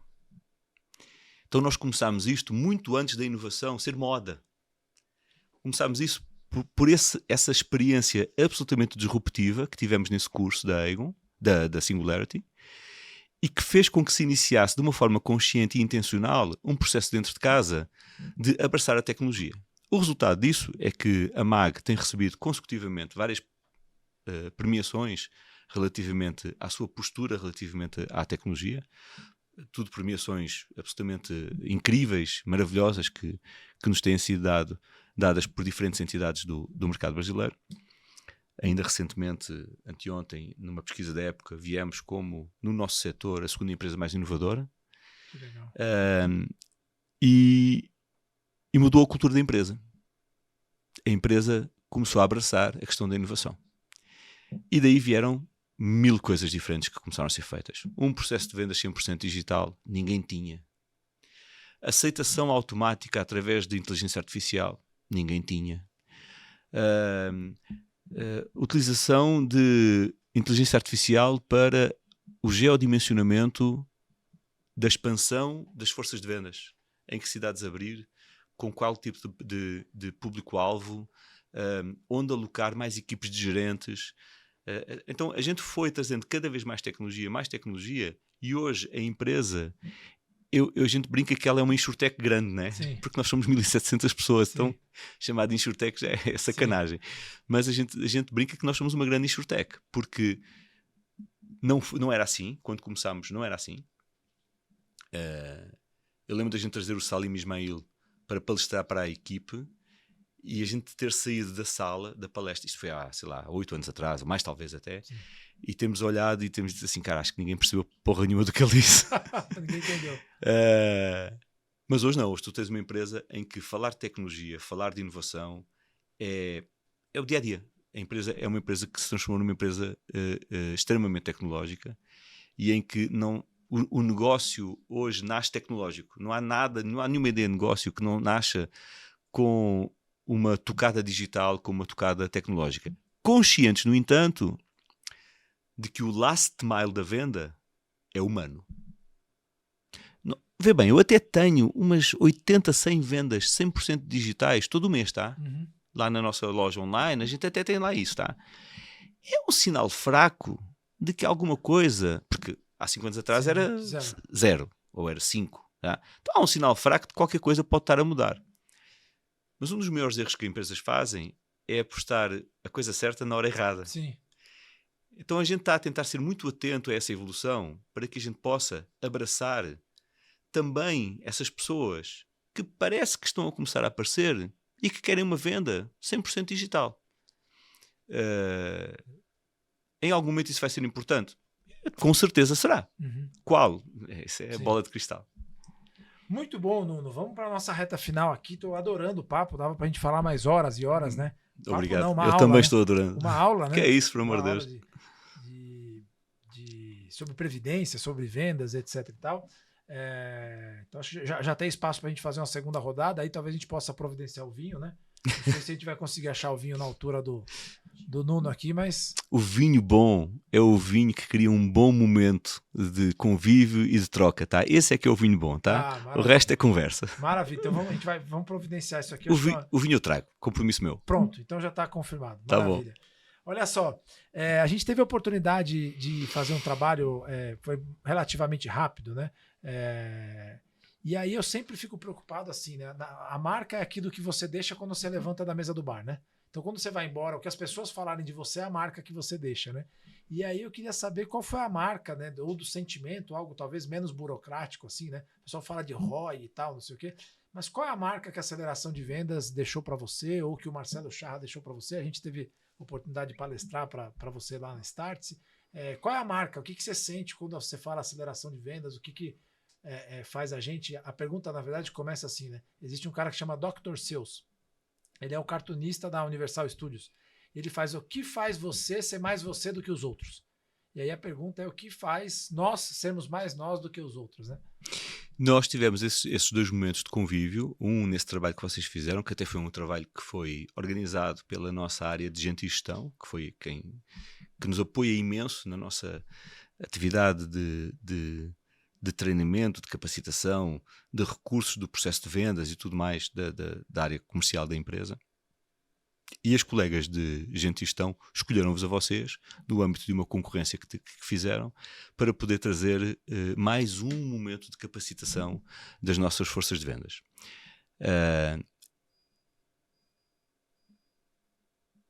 Eu trabalho com vendedores há muito tempo.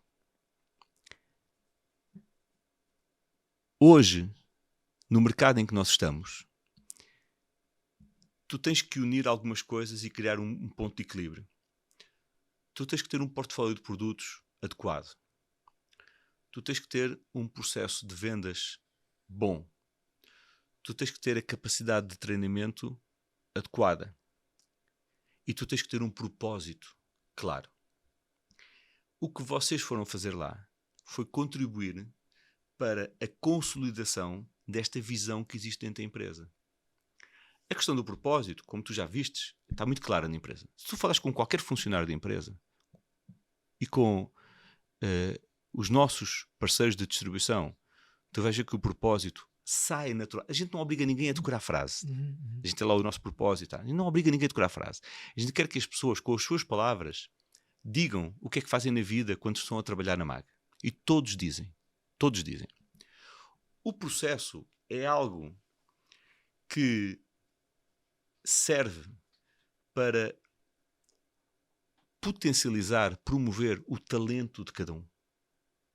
É quando tu pegas numa pessoa talentosa e lhe dás um processo eficiente que esse talento é exponencializado. O que eu me lembro do trabalho que vocês fizeram lá tem muito a ver com isso, com trazer o processo certo, mais do que trazer o processo certo. É fazer com que a pessoa perceba que ela vai tirar mais partido do seu talento e do seu trabalho quando ela o utiliza dentro de um processo organizado. Ela vai ter mais resultados, ela vai crescer mais profissionalmente, ela vai ganhar mais dinheiro, ela vai ter um sucesso diferenciado. E eu acho que isso vocês levaram de uma maneira muito clara nesse momento. Claro que houve um mapeamento de perfis, de skills, isso foi super explorado naquele momento, Mas aquilo que nós queremos trazer de uma maneira muito forte, e que vocês nos ajudaram a fazer naquele evento, é a tomada de consciência de que eu dependo de mim. Mas não estou sozinho. A empresa tem uma quantidade de coisas para eu fazer melhor a minha atividade. Nós este ano, segunda-feira, vamos finalmente implementar. Nós tínhamos um processo de acompanhamento de vendas que era 100% direcionado para o momento finalístico das vendas. Como toda a nossa venda é feita num aplicativo digital, toda a venda hoje da empresa é feita num aplicativo digital. Eu não tenho mais problema de dados com a venda, porque todos os dados das vendas estão lá. Só que o que é que te leva à venda? Há uma quantidade de atividades que te levam à venda e que o aplicativo de venda não captura. Sim. A marcação de uma reunião, a preparação de uma proposta, uma análise de perfil, essas coisas todas, elas, há instrumentos para fazer isso na empresa, mas eles não estão casados com o nosso aplicativo de venda. Sim.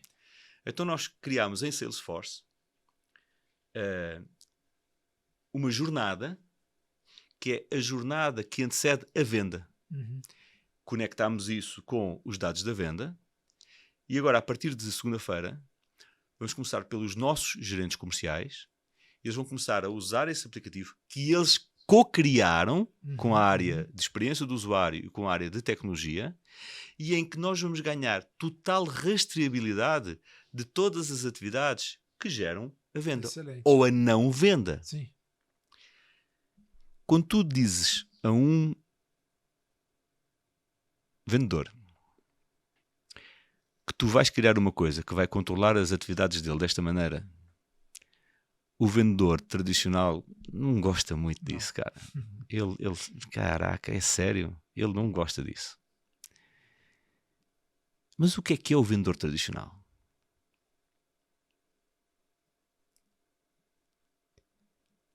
No mundo de dados, o vendedor tradicional não pode ser essa visão nossa, antiga, do vendedor tradicional. Tem que ser outra visão. O que nós criamos é algo que eles compraram. Porque hoje eu tive fila de espera de demanda de eu quero ser o piloto, eu quero ser o piloto, eu quero ser o piloto. Foi muito bonito de ver isso, tá? Porque eles compararam, quando eles viram o que é que estava a montar e quando eles viram o poder de dados que aquilo vai gerar para eles, de se eu repetir esta ação com mais frequência, eu tenho mais consequência. Se eu fizer esta rotina melhor, eu vou ter mais consequência. Quando eles começaram a perceber aquilo tudo, nós tivemos que gerir a ansiedade de contribuir. Então, nós temos efetivamente hoje que trazer os dados para o processo de vendas para que o vendedor tradicional não tenha a significância que tinha lá atrás. E aí também é uma escolha pessoal, porque neste processo talvez tu percas algumas pessoas. Sim. Mas para onde nós estamos a caminhar enquanto vendas, há uma certa maneira de fazer a venda que carece de um profissional que também adira a essa nova forma de fazer a venda.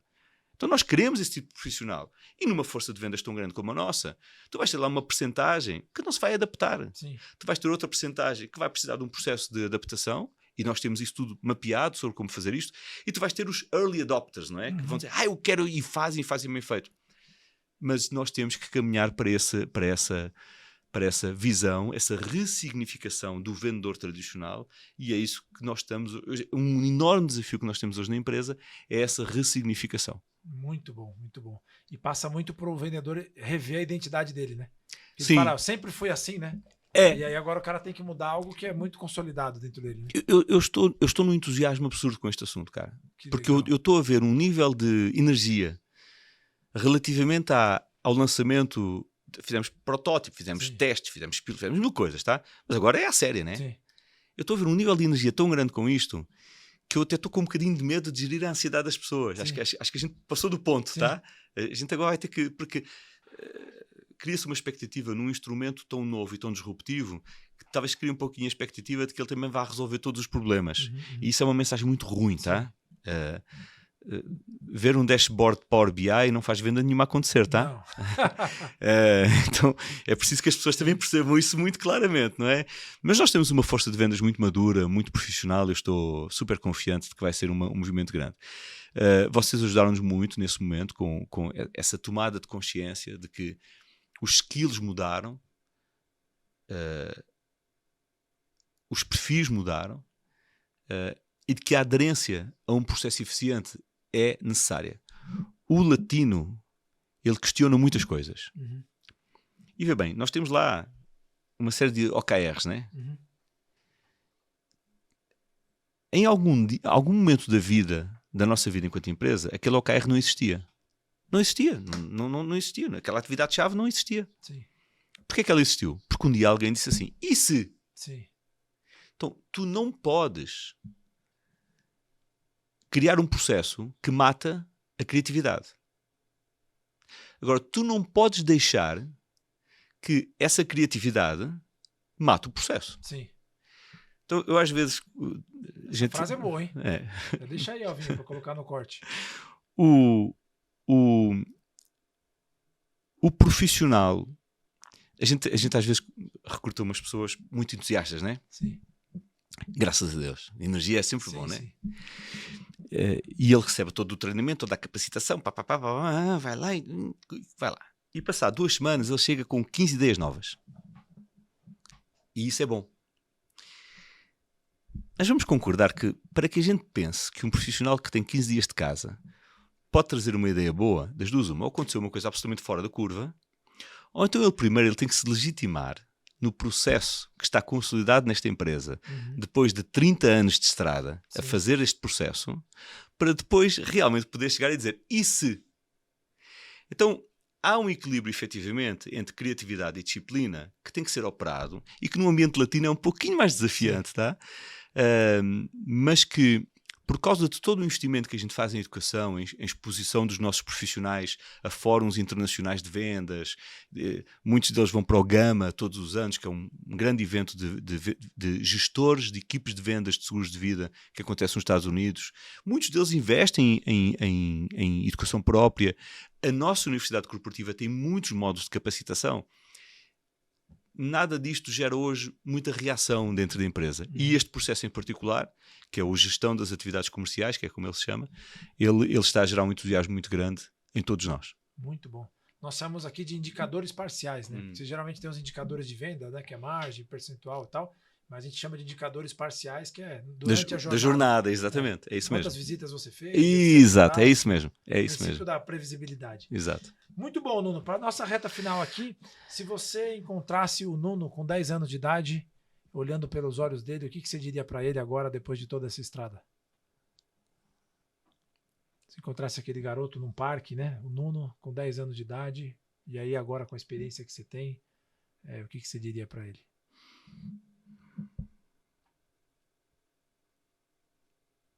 Nunca te enganes a ti próprio. Nunca te escondas atrás de uma desculpa. E investe sempre em conhecimento. As duas coisas. A terceira talvez fosse procurou equilíbrio. Boa. Eu acho que com essas 3 coisas, acho que são 3 conselhos bons que tu podes dar a qualquer pessoa que esteja a começar a sua vida. Muito bom, muito bom. Então, uma quarta seria faça previdência. Isso é imperioso. Né? Tu sabes que os países hoje com... Eu fui generalista agora. Tu tens exemplos virtuosos de sistemas previdenciários sustentáveis que tiveram que criar modelos de obrigatoriedade de adesão a alguma solução de previdência, pública, privada, o que quer que seja, tá? O que eu te quero dizer com isto é que trocar consumo imediato por uma reserva para a aposentadoria é difícil em qualquer lugar do mundo, tá? Não é só no Brasil, em qualquer lugar do mundo. E em muitos lugares a solução foi obrigar as pessoas a efetivamente separarem dinheiro para terem algum tipo de aposentadoria.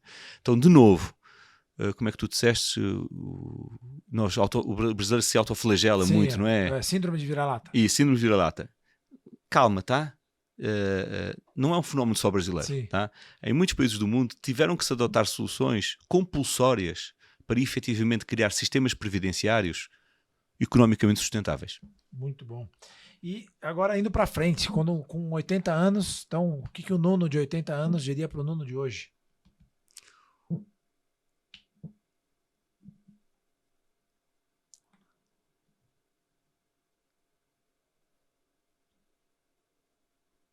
Calma.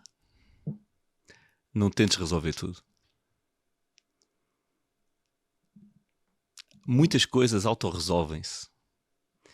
E tu prejudicas muito a tua qualidade de vida quando tu tentas ser o maxi resolvedor de todos os problemas possíveis e imaginários.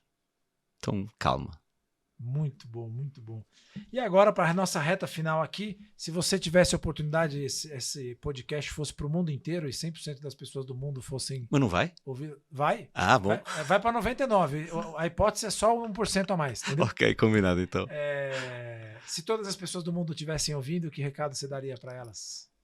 Para além de façam previdência? Além de façam previdência. Além de façam Na previdência. Na MAG.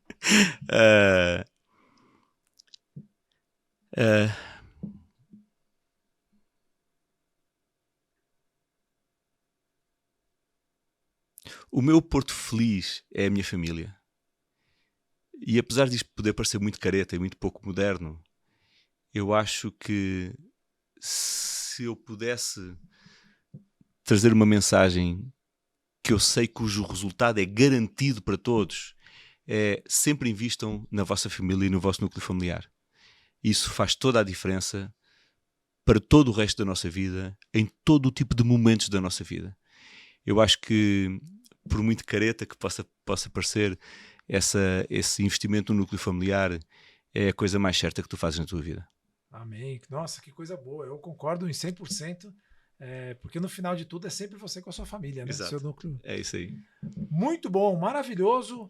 Tivemos aqui com o Nuno Davi, que é diretor comercial da MAG, e trouxe uma experiência maravilhosa pra gente, uma visão de venda super sofisticada. Sorte do seu time de ter você aí à frente. Sorte tem uma visão... minha de os ter a eles, isso é que sim. Né?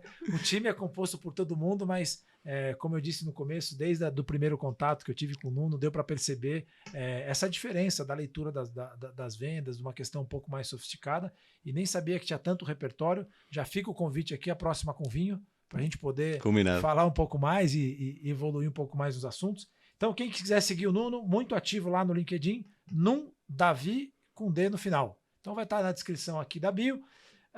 No mais é isso, turma. Quem gostou, curte, compartilha, liga o sininho. Esse foi o episódio 6 do Vortex. Aqui é essa série em que a gente fala dos diretores comerciais e dos desafios de quem vende muitos milhões, né? Então a gente está tentando aqui nesse posicionamento se conectar nos grandes desafios de vendas, porque ainda acho que vendas popularizou um pouco, ficou um pouco glamouroso, e a gente vê muitas pessoas arrastando para cima para dobrar as vendas em 2 dias. E nós acreditamos na frase: a natureza não dá saltos, tudo tem um processo, um tempo e um momento. Nuno, muito obrigado pela presença. Eu é que agradeço muito a ti, agradeço muito a todos aqueles que dedicaram um pouquinho do seu tempo a estar aqui connosco. Muito obrigado e foi um prazer. E a próxima eu até já sei qual é o vinho que eu vou trazer. Maravilhoso, então quero descobrir só no dia. Combinado. Um abraço, muito obrigado. Valeu, turma, tchau, tchau.